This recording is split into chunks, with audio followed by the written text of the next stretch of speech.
আশীর্বাদ প্রদান করবেন। যে সেবামূলক পথে আমি নেমেছি সেই সেবা যেন আমৃত্যু চালিয়ে যেতে পারি।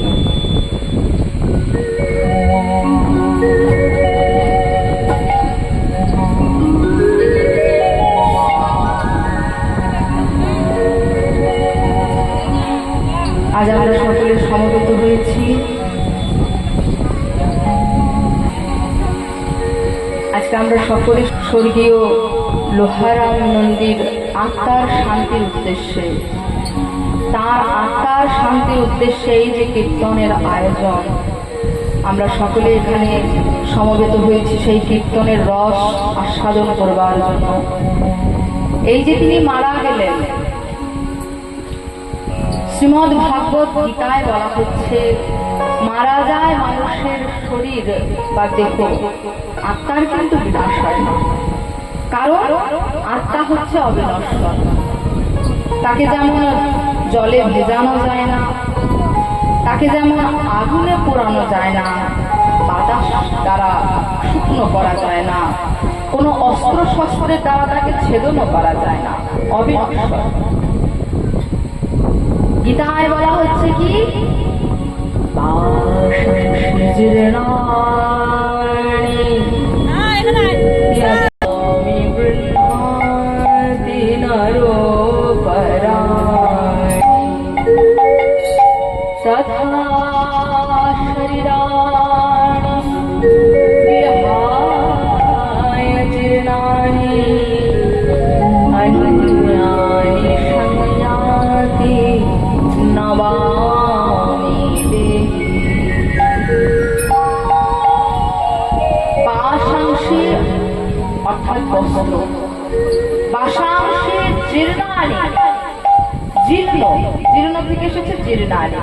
বস্ত্র যখন জীর্ণ হয়ে যায়, পুরনো হয়ে যায়, ছিঁড়ে যায়, তখন বিহায় তাকে পরিত্যাগ করা হয়।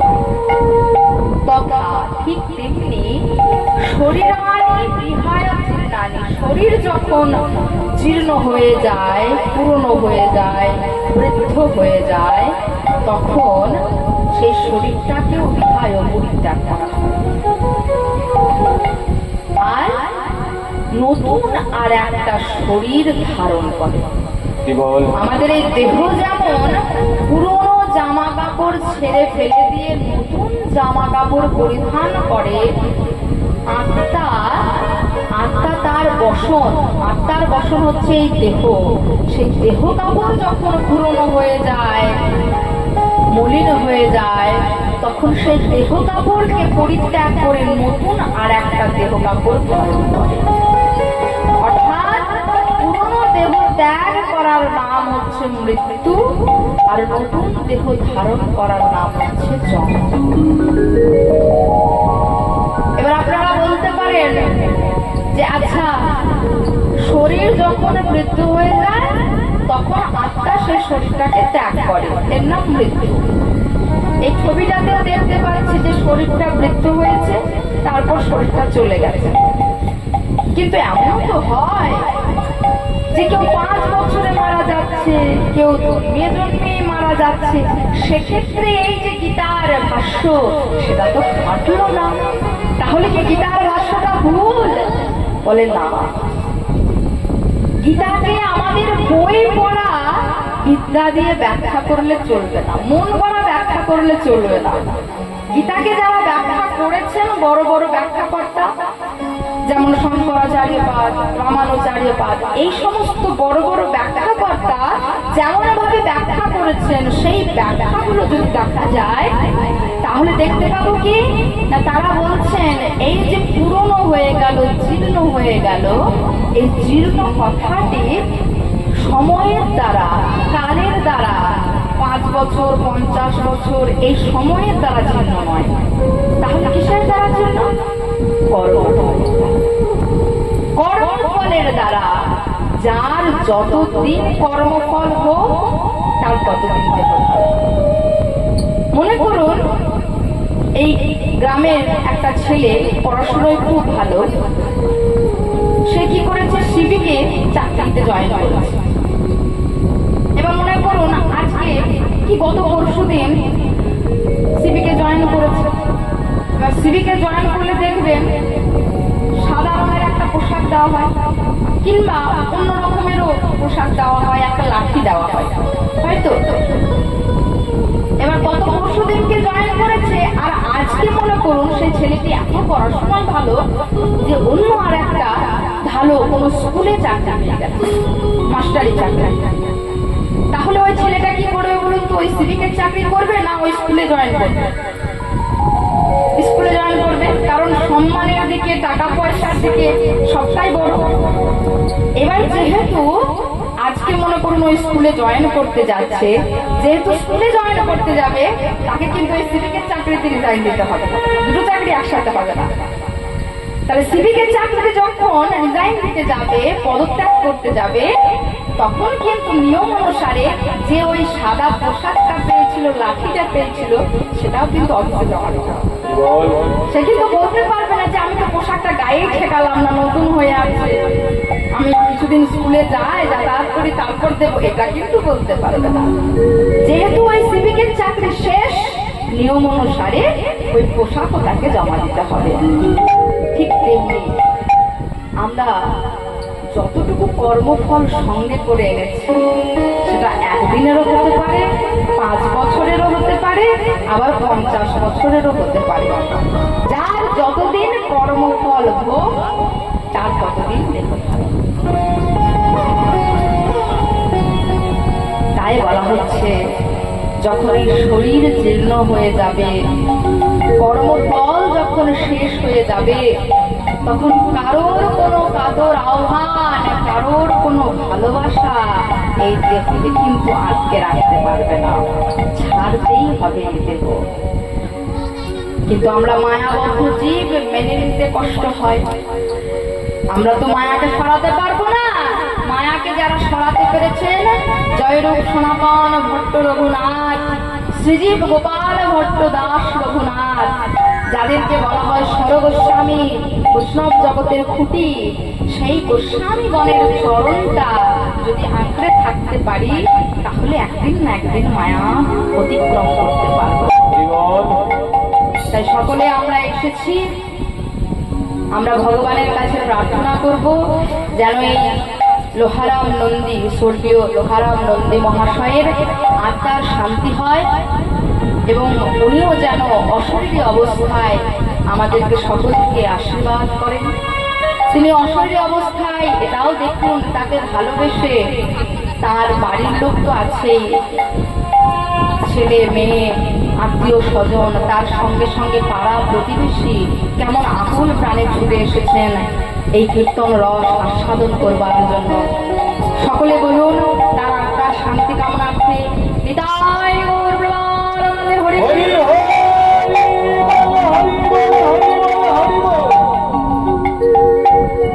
এবার আমরা দেখব নবদ্বীপ ধামে গৌর হরির অবস্থাটি। আমরা জানি বৃন্দাবনের গোবিন্দ আর রাধারানী মিলেমিশে আমার গৌরাঙ্গ মহাপ্রভু হয়ে নদিয়ায় অবতীর্ণ হয়েছে। শাস্ত্র বলছে গোবিন্দের গো আর রাধার রা, দুই মিলে হলো গোরা। কিন্তু কেন গোরা হলেন না? একদিন বৃন্দাবনে প্রাণ গোবিন্দ আর রাধারানী বসে বসে গল্প করছেন। সেই সময় গোবিন্দ রাধারানীকে বলছেন, রাধে, এই ব্রজরস আস্বাদন করতে এসে আমার 3টি জিনিস পূর্ণ হলো না, অপূর্ণ থেকে গেল। কি সেই 3টি জিনিস? না কৈছন দোয়া প্রেমা, কৈছন মধুরিমা, কৈছন সুখে তুমুর, এদিন বাঞ্ছিত ধন ব্রজে না হইল পূরণ, ভাবিয়া না পায় কিছু। তুমি যে আমাকে ভালোবাসো, নির্মল শাশ্বত কলুষ মুক্ত যে ভালোবাসা, সেই ভালোবাসাটি কেমন? গুরুজন দুর্জনের ঘরে বাস করো, আমার নাম নিয়ে তুমি কাঁদতে পারো না, ওই জন্য উনুনে ভেজে কাঠ গুঁজে দিয়ে ধোঁয়ার ছলনায় তুমি বসে বসে আমার নাম নিয়ে কাঁদো। এই যে তুমি আমার নাম নিয়ে কাঁদো, কেঁদে কি সুখ পাও? আর তুমি আমাকে যে ভালোবাসো সেই ভালোবাসার মাধুর্য কি প্রকার, গভীরতা কতখানি, এই তিনটি জিনিস আমার পূর্ণ হলো না। রাধারানী বলছেন, গোবিন্দ তুমি তো ভগবান, তুমি তো ভগবান, স্বয়ং স্বতন্ত্র পূর্ণ পুরুষ, তুমি কি করে জানবে ভক্ত তোমাকে ভালোবেসে কি সুখ পায়? ভক্ত তোমাকে ভালোবেসে কি সুখ পায় সেটা জানতে গেলে আগে তো তোমাকে ভক্ত হতে হবে। ভক্ত হয়ে যেদিন ধুলায় গড়াগড়ি যেতে পারবে, হা কৃষ্ণ প্রাণ কৃষ্ণ বলে কেঁদে কেঁদে যেদিন ধুলায় গড়াগড়ি যাবে, সেদিন বুঝবে ভক্ত তোমাকে ভালোবেসে কি সুখ পায়। তার আগে এই যে মনে করুন আমাদের চাষি ভাইয়েরা চাষাবাদ করে, চাষ করে, এই যে এত গরম আমরা বাড়িতে থাকতে পারছি না, কিন্তু যারা চাষাবাদ করে তারা তো সেই সকাল থেকে সন্ধ্যা অবধি এই রোদের মধ্যে মাঠে আছে, কি আছে তো, বৃষ্টি হলে বৃষ্টিতে ভিজেও থাকবে, আর শীতের সময় দেখবেন কেউ কেউ ভোর 3টের সময় কাঁধে লাঙল নিয়ে মাঠে যাচ্ছে। এবার এই যে চাষি ভাইদের মনে কি আনন্দ কি দুঃখ, তারা চাষ করে কি সুখ পায় কি দুঃখ পায়, সেটা যে 10তলা বিল্ডিং এ এসি ঘরে বসে আছে তাকে বলে বোঝানো যাবে না, বলে বোঝানো যাবে না, বই পড়িয়েও বোঝানো যাবে না। তাকে যদি বুঝতে হয় চাষি ভাইদের মনের অবস্থা কি, তাহলে কিন্তু ওই 10তলা বিল্ডিং থেকে অন্তত একবার হলেও মাটিতে নামবে, কাজ করতে হবে না, কাজ করতে হবে না, অন্তত মাটিতে নেমে সারাদিন একদিন সারাটা গোটা দিন ওই মাঠের সামনে দাঁড়িয়ে থাকো, তাহলেই বুঝতে পারবে। ঠিক তেমনি রাধারানী বলছে, তুমি ভগবান হয়ে ভক্তের হৃদয়ের আনন্দ দুঃখ কেমন করে বুঝবে? ভক্ত তোমার নাম নিয়ে কেঁদে কি সুখ পায় সেটা তুমি কি করে বুঝবে? সেটা বুঝতে গেলে আগে তোমাকে ভক্ত হতে হবে। গোবিন্দ বলছেন, তাই যদি হয় রাধে, তাহলে তুমি তো ভক্ত শিরোমণি, এ জগতে তোমার থেকে তো বড় ভক্ত আর কেউ নেই, তুমি ভক্ত শিরোমণি। তাহলে ভক্ত যদি হতে হয় আমি তোমাকে গুরু করব। ভাবিয়া দেখিনু মনে তুয়া রূপ কান্তি বিনে এদিনও আস্বাদন বহু নয়, তুয়া রূপ কান্তি ধরে তুয়া প্রেম গুরু করি হইব আমি নদিয়ায় উদয়। আর নদিয়ায় উদয় হয়ে কি করবো জানো? আমি ভোলা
আমি তোমাকে গুরু করে নদিয়ায় গিয়ে ধুলায় গড়াগড়ি যাবো সতস্ত প্রাণে। রাধারানী অমনি বদনে ফিরিয়ে দাঁড়ালে। তবে তুমি এইভাবে বদনে ফিরিয়ে দাঁড়ালে কেন? তুমি যদি এইভাবে বদনে ফিরিয়ে দাঁড়াও আমি যাবো কি করে নদিয়া? রাধারানী বলছে, বধূ তোমার অঙ্গটি হচ্ছে কমল হতে সুকোমল, কমল হতে সুকোমল অঙ্গখানি, যে অঙ্গে আমি চন্দন মাখাতে হয়, যে অঙ্গে মা বসন্ত ভয় পায়। সেই সুকোমল দেহখানি নদীয়ার কঠিন পথে গড়াগড়ি যাবে, এটা আমি শুনতে পারবো না। কিন্তু তুমি যখন স্থির করে ফেলেছ তুমি যাবে, আমি তো তোমাকে বাধা দিতে পারবো না। তবে আমার একটা নিবেদন রাখো, কি বলো? না তুমি যখন নদীয়ায় যাবে তখন আমাকেও সঙ্গে করে নিয়েছি। আমাকে কোথায় রাখবে? না আমাকে তোমার উপরে রাখবে, আবরণ করে নিয়েছে। আবরণ করে নিলে কি হবে? না তুমি যখন ধুলায় গড়াগড়ি যাবে, সেই ধুলা তোমার অঙ্গে নয়, আমার অঙ্গে লাগবে। কঠিন মৃত্তিকার উপরে যখন গড়াগড়ি যাবে, সেই কঠিন মৃত্তিকার আঘাত তোমাকে নয়, আমাকে আগে আহত করবে। তুমি ভিতরে থাকিও, আমায় বাহিরে রাখিও, যখন নদীয়ায় যাইবে তুমি হৃদয়ে থাকিও,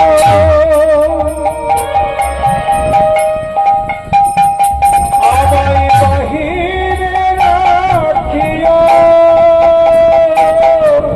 যখন নদীয়ায় যাইবে তুমি।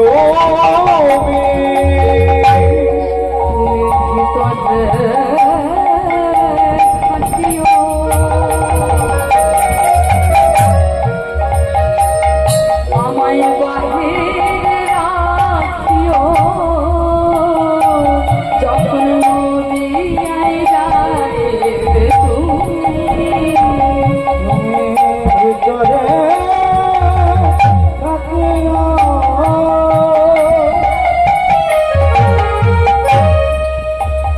আমায় বাহিরে রাখিও, যখন নদীয়ায় যাইবে তুমি। আমার নাম লইয়া ওগো ধুলাতে লুটালে, ওই আমার নাম লইয়া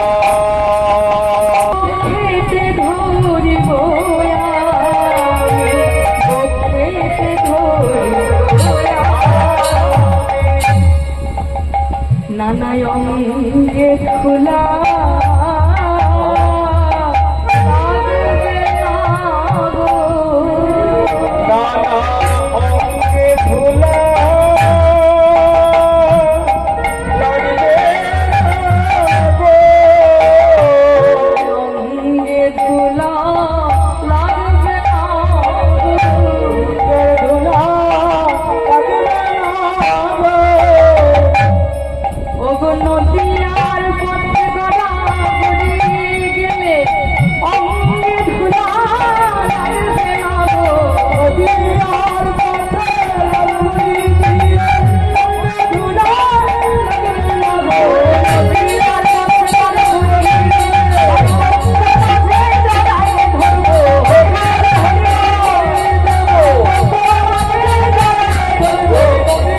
গড়াগড়ি গেলে অঙ্গে ধোলা লাগবে না গে।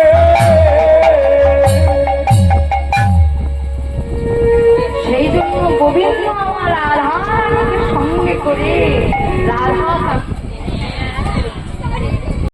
হরি বল হরি বল হরি বল হরি বল, হরে কৃষ্ণ। রায় অঙ্গকান্তি ধারণ করে গোবিন্দ রাধা গোবিন্দ মিলেমিশে গৌর হরি হয়ে এলেন নদিয়ায়। আর নদিয়ায় উদয় হয়ে আজকে তার ভাবটি কেমন? অন্তে কৃষ্ণ বহির গোরা, বহির গোরা, যেই পদে মনে সেই পরে মনে আপনায় আপনি প্রভু প্রভু হরয়ে চরণে গৌর হরি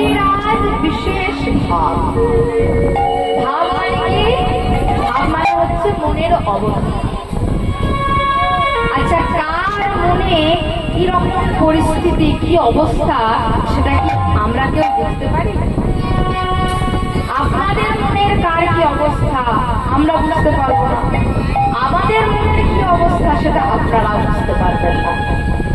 কারণ মনের অবস্থা আর একজন বুঝতে পারে না। যদি বুঝতে পারতো তাহলে সংসারে অশান্তি হতো না। সংসারে 5টা লোক, 5 রকমের মন, আর যদি মন বোঝা যেত তাহলে তো অশান্তি হতো না।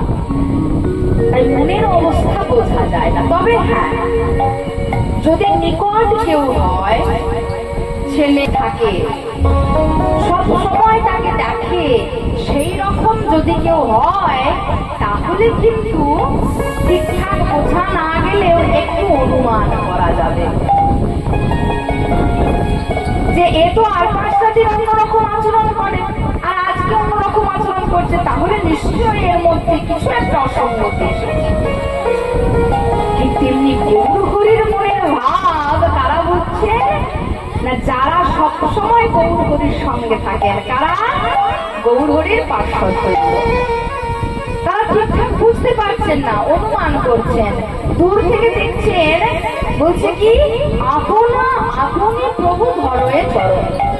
আপনা মানে নিজে, আপনি মানেও নিজে, নিজে নিজের চরণটাকে জড়িয়ে ধরেছে। দূর থেকে দেখে মনে হচ্ছে যে পায়ে হাত দিয়ে যেন কত অনুনয় বিনয় হয়। কেন না? পার্শ্বদ বলছেন আমরা ঠিক বুঝতে পারছি না, আরেকটু দেখি, আরেকটু দেখি। মহাপ্রভুর তো অনেক ভাব, তা আজকে কোন ভাব ঠিক বুঝতে পারছি না। তো যখনই অপেক্ষা করে দর্শন করছেন, তখনই কি হয়েছে? গৌর হরি আমার কি ভাব দেখাচ্ছেন? ও আপনি কো করিয়া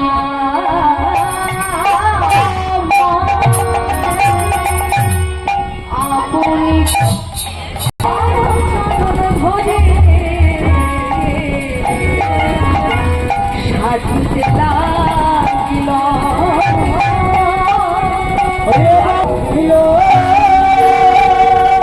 বলে ক্ষমা করো,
নিজের ওড়নাটিকে ঢেকে নিয়ে বসেছিলেন, যেন দেখে মনে হচ্ছে যে নিজে কারোর উপর রাগ করে বসে আছে।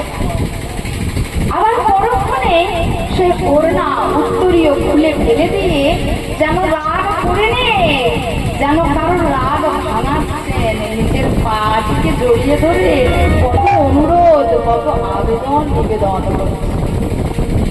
বলে হ্যাঁ গো, এ আবার কি হলো? মনে করুন বাড়িতে ঝগড়াঝাটি, রাগ অভিমান সবাইকে হয়, তা কেউ একজনের কাছে ভুল করেছে। মনে করুন ছেলে বাবা মায়ের কাছে হোক, কোনো গুরুজনের কাছে হোক, মাস্টার মশাইয়ের কাছে হোক, ভুল করেছে। তাহলে যে ভুল করেছে সে তো ক্ষমা চাইবে। কার কাছে ক্ষমা চাইবে? যে ভুল করেছে, যার কাছে ভুল করেছে তার কাছে গিয়ে ক্ষমা চাইবে। কিন্তু এটা তো নয় যে আমি ভুল করলাম, আমি আবার রাগ করে বসলাম। ভালো করে বুঝুন, আমি দোষ করেছি, আমার বাবা মায়ের কাছে হোক, স্বামীর কাছে হোক, শ্বশুর শাশুড়ি হতে পারে বা মাস্টার মশাই হতে পারে, তাহলে আমি ভুল করেছি, আমার কিন্তু যার কাছে ভুল করেছি তার কাছে গিয়ে পায়ে হাত দিয়ে ক্ষমা চাইব। এটা কখনোই নয় আমি ভুল করলাম আর আমি মুখ গোমড়া করে ঘুমটা দিয়ে বসে থাকলাম, এটা কিন্তু কখনোই নয়। যার কাছে ভুল করেছি সে কিন্তু আমার মান ভাঙাতে আসবে না, উল্টে আমি যার কাছে ভুল করেছি সে আমার উপরে রাগান্বিত প্রধান্বিত, তার কাছে গিয়ে কিন্তু তার মানটা আমাকেই ভাঙাতে হবে। তাহলে একই সঙ্গে আমি ভুল করলাম আবার আমি মুখ গোমড়া করে মাথায় ঘোমটা টেনে বসে রইলাম, এটা তো হয় না, এটা তো স্বাভাবিক ঘটনা নয়, বাস্তবে তো ঘটে না। তাহলে গৌরহরি কেন করছেন? গৌরহরি তো শুনেছি বড় মাপের পণ্ডিত, তিনি তো এরকম যেটা বাস্তবে হয় না, যেটা অস্বাভাবিক সেটা তো করতে পারেন না, এটা তো পাণ্ডিত্যের লক্ষণ নয়। মহাজন বলছেন, কি বললে আরেকবার বলো, আরেকবার বলো, কি বললে? বাস্তবে হয় না, অস্বাভাবিক ঘটনা। আচ্ছা তোমার কি মনে হয় গৌরহরি বাস্তবের বিষয়, গৌরহরি সংসারের বিষয়? সাধারণ দৃষ্টিতে দেখলে গৌরহরিকে কি দেখবো না, তিনি দুহাত তুলে দাঁড়িয়ে আছেন কোনো পুরুষ বা মহাপুরুষ, সাধারণ দৃষ্টিতে। কিন্তু আমার গৌরহরি তা তো নয়। গৌরহরি কি না, গৌরহরি হচ্ছে রসবস্তু, রসের সামগ্রী। তাকে বুঝতে গেলে কিছু নিয়ম আছে। প্রথমেই চাই হৃদয়ে ধৈর্য, ধৈর্য না থাকলে কিচ্ছু হবে না। হৃদয়ে চাই ধৈর্য, তার সঙ্গে চাই প্রেম, প্রেমের অনুভূতি। আমার হৃদয়ে দুঃখ লাগলে আমি যেমন কাঁদি, আপনাদের মনেও আঘাত লাগলে আপনারাও কিন্তু কাঁদেন। আমি সুখে যেমন আনন্দ পাই, আপনারাও সুখে আনন্দে বিহ্বল হন। কেন না, আমাদের বাইরের আবরণটা আলাদা, ভিতরে ভিতরে ভিতরে আমরা সকলেই জীব নিত্য কৃষ্ণ দাস। সকলে এসেছি কোথা থেকে? পরমাত্মা থেকে বিচ্ছিন্ন হয়ে। সচ্চিদানন্দময় বিগ্রহ হচ্ছেন পরমাত্মা, সচ্চিদ আনন্দের সিন্ধু সাগর। আর আমরা প্রত্যেকে হচ্ছি জীবাত্মা। জীবাত্মা মানে হচ্ছে সচ্চিদ আনন্দের বিন্দু, ওই সাগরের এক একটা বিন্দু হচ্ছে আমরা সকলে। তাহলে আমাদের ভিতরে ভিতরে স্বরূপটা এক, আর এইটা বোঝার জন্য চাই হৃদয়ে প্রেমের অনুভূতি। যতক্ষণ প্রেম আসবে না, হিংসা থাকবে, পরশ্রী কাতরতা থাকবে, ততক্ষণ কিন্তু আমি আপনার দুঃখ বুঝবো না, আপনি আমার দুঃখ বুঝবেন না। আমাদের দুঃখ কি না, কৃষ্ণকে ভুলে থাকা। সংসারে অনেক রকমের দুঃখ আছে, কিন্তু সত্যিকারের দুঃখ একটাই দুঃখ, প্রকৃত দুঃখ, যে দুঃখের অবসান করলে সংসারে আর কোনো দুঃখ থাকে না। সেই দুঃখটা কি না, কৃষ্ণ প্রসিদ্ধি।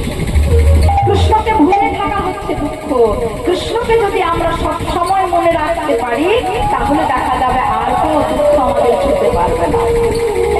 তাহলে হৃদয় ধৈর্য চাই, প্রেম চাই, তার সঙ্গে সঙ্গে গুরুদেবের কাছে শরণাপন্ন হতে হবে। গুরুদেব যদি কৃপা না করে, আর যাই হোক, কৃষ্ণ ভক্তি হবে না। গুরুদেবের চরণে শরণাপন্ন হতে হবে, গুরুদেব কৃপা করবেন, তবেই হবে কৃষ্ণ ভক্তি লাভ। এরপর শাস্ত্র অধ্যয়ন করতে হবে। চৈতন্য জীবনী গ্রন্থ, চৈতন্য মঙ্গল, চৈতন্য চরিতামৃত, চৈতন্য ভাগবত, এই সমস্ত শাস্ত্র অধ্যয়ন করতে হবে।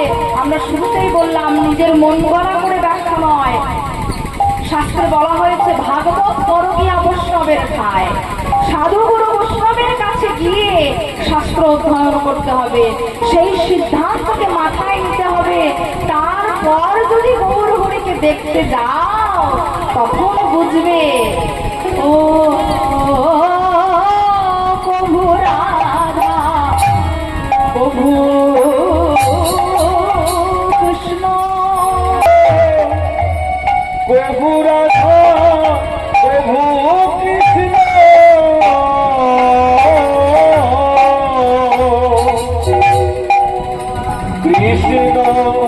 ভাবে বিভাবিত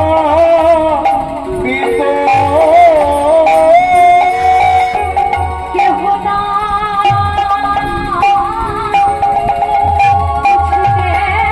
বুঝতে পারে, কেহ না বুঝতে পারে। ও চৈতন্য চরিত কেহ না তারাই তো বোঝে ভাব তারাই তো বোঝে গো। তারাই তো বোঝে গো রসের রসিক যারা তারাই তো বোঝে গো। ওই গৌর রসের রসিক যারা তারাই তো বোঝে গো রসের রসিক যারা চৈতন্য ভাব বোঝে তারা। ও রসের রসিক যারা চৈতন্য ভাব বোঝে যারা গৌর রসে রসিক যারা চৈতন্য ভাব বোঝে তারা। ও রসের যারা চৈতন্য ভাব বোঝে তারা রসিক যারা চৈতন্য ভাব বোঝে তারা রসিক যারা চৈতন্য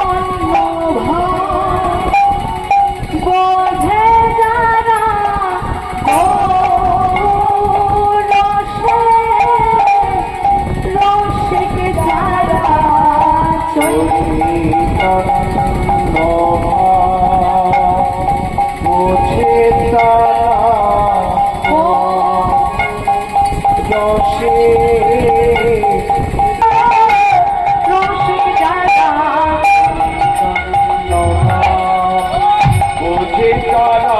ও রসিক যারা চৈতন্য ভাব বোঝে তারা রসে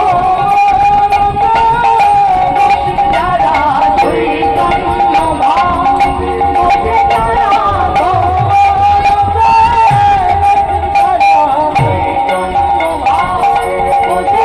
যারা বোঝে তারা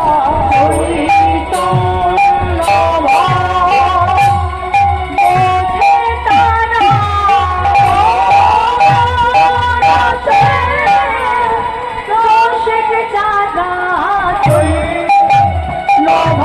ভাব বোঝে তারা। রসিক যারা চৈতন্য ভাব বোঝে তারা। বোঝে তারা চৈতন্য ভাব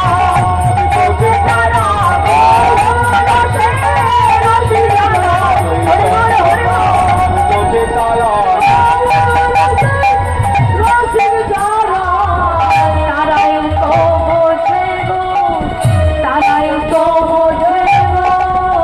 আরে চৈতন্য চরিত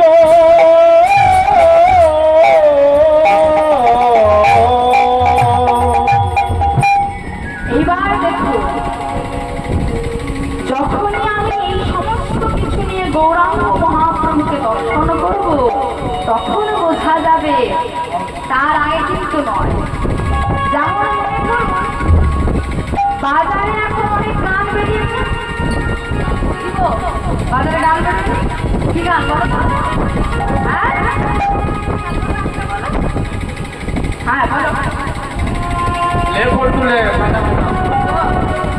আচ্ছা, এই সব গান আপনারা শুনেন তো? আমি কিন্তু সব গান শুনি না, আমি শুনি না, ভালো লাগে না, শুনিও না।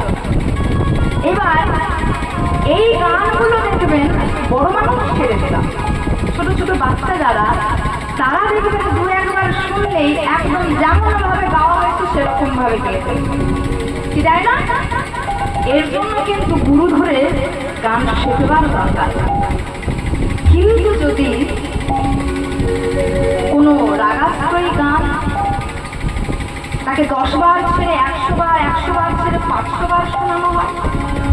আর সে যদি গুরুর কাছে শিক্ষা গ্রহণ না করে থাকে তাহলে কিন্তু সে 500 বার 1000 বার শুনেও কিন্তু ওই রাগাত্মক গান তার পক্ষে গাওয়া সম্ভব নয়।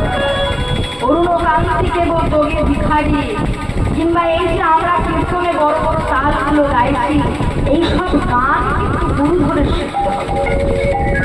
গুরু ধরে না শিখে শুনে শুনে কিন্তু করা যাবে না। তাহলে মোদ্দা কথা হলো যিনি জানেন যিনি বোঝেন তার কাছে গিয়ে ধৈর্য ধরে বছরের পর বছর কিন্তু শিখতে হবে। মাথাটা নড়িয়ে পূরণ হচ্ছে ঠিক তেমনি চৈতন্য রস উপলব্ধি করতে গেলে গুরুদেবের চরণে সাধু বৈষ্ণবের চরণে মাথাটা নিচু করে ধৈর্য ধরে বসে থাকতে হবে। তবেই পাওয়া যাবে ওই রসের স্বাদ, নইলে নয়। যখন ধৈর্য ধরে গুরুদেবের কৃপা নিয়ে সাধু গুরু বৈষ্ণবের কৃপা নিয়ে হৃদয়ে প্রেম নিয়ে শাস্ত্রের সিদ্ধান্ত নিয়ে গৌর হরিকে দেখব তখন দেখুন বুঝতে পারবো কি গৌর আমার একা নয়, একা নয়, একা নয়, একা নয়, একা নয়, তাই কালো একাকৃতি, একা নয়, একা নয়। ওই রাই কানু একা দিতে একা নয়, একা নয়। রাই কালো একাকৃতি, ওগো রস বিলাসে পরিণতি হরি রাই কানু একা দিতে ওই রাই কানু একা দিতে রাই কানু একা দিতে রাই কানু একা দিতে একা নয়, একা নয়।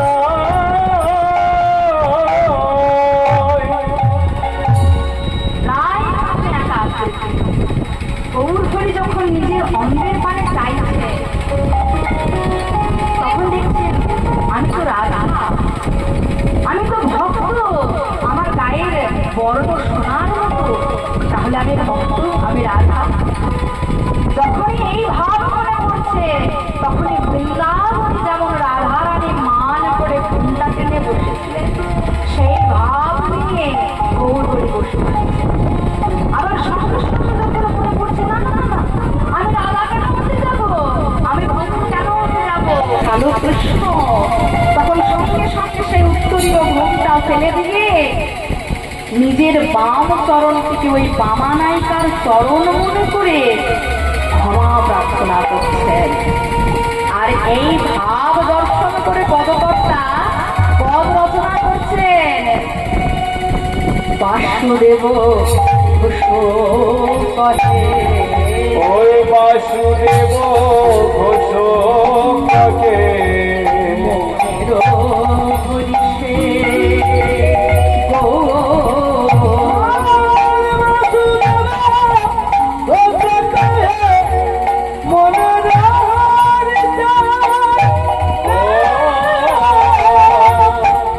জয় মানো গোরা চাঁদ হরিলা প্রকাশে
গো